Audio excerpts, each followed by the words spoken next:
Good morning.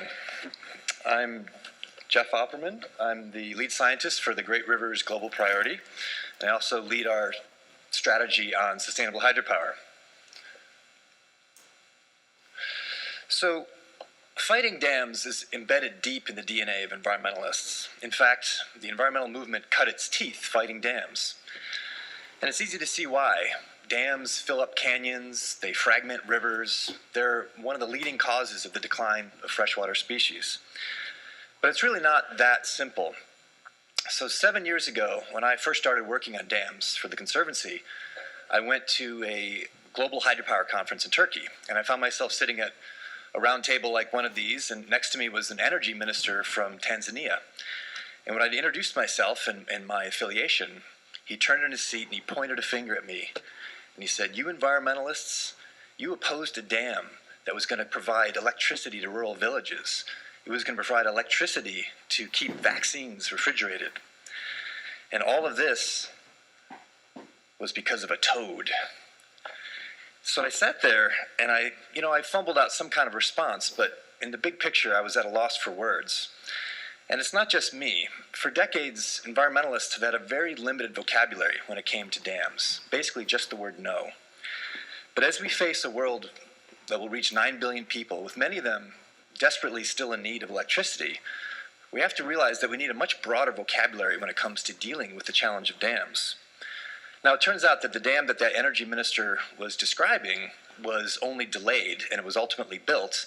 And this toad, the Kahansi spray toad, found itself living in only 2 places in the world, and both of those were zoos. But either way, does this question really need to be so binary? Does it really need to come down to energy for people or unique and important environmental resources? So clearly, we need a broader vocabulary to define the questions and define those solutions. And the Nature Conservancy is really well positioned to help find those solutions. As I said, fighting dams is deep in the DNA of environmentalists, but if you look at the Nature Conservancy, we have a really diverse genome. And that allows us to fill a niche that's largely unoccupied, but incredibly important for leading to sustainable hydropower. That we're pragmatic, we're solution-oriented, we're collaborative. And these innovative approaches are desperately needed to get dams right. We're running out of time. After fading for a little bit, the pace of dam development has picked up dramatically in the last decade, and it's projected to continue. As you can see here, and it's driven largely by hydropower dams to meet the needs for energy.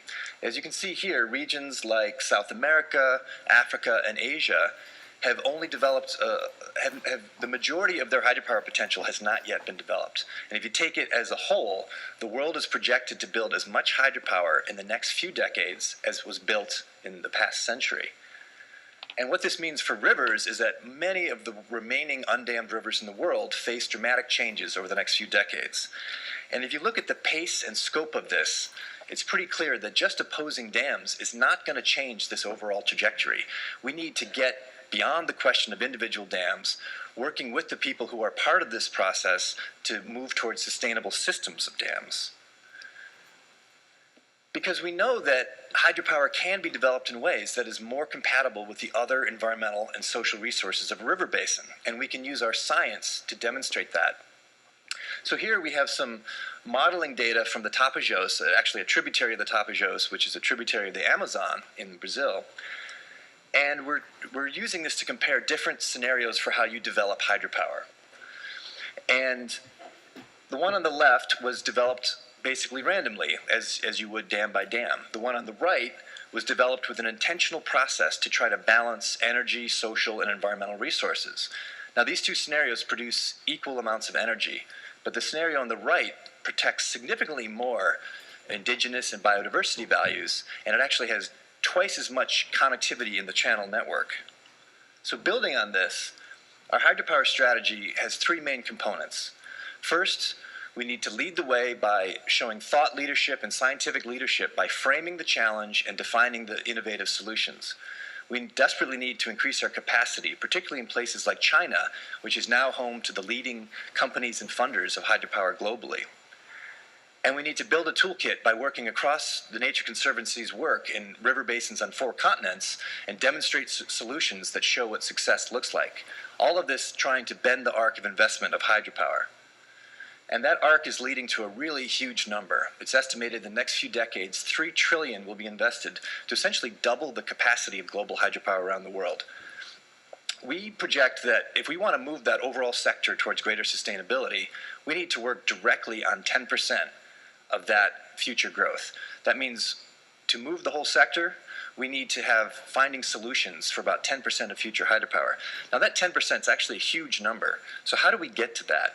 Well, one of the ways is through the Conservancy's geographic footprint.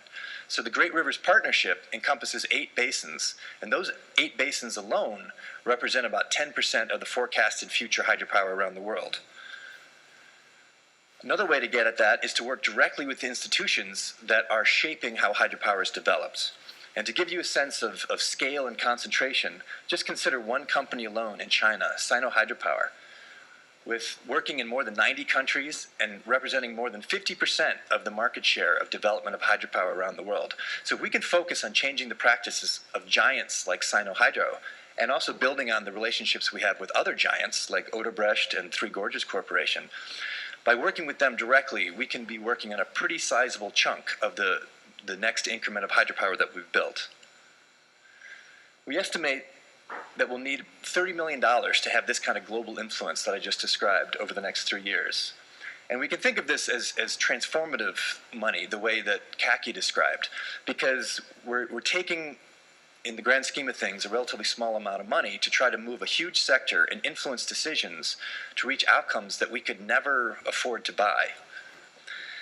So working on dams can be really difficult for an environmental organization. But as I said, the DNA of the Conservancy is really diverse, and it suits us to this niche that's vitally important. And the bottom line is, we think that these approaches, these collaborative approaches working with the people who are doing hydropower, are ultimately the best way to protect the most rivers and the benefits they provide to people. Thank you.